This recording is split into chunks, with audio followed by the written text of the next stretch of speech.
This is the PLA sleeve for the Central Forge 5-inch multi-purpose vise.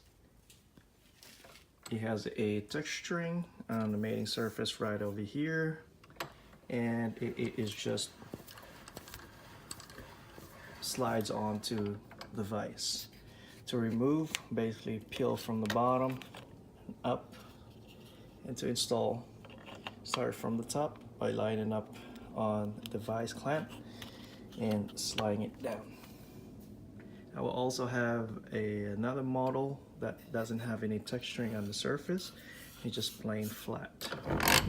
So this will prevent from damaging the surface of whatever you are working on. So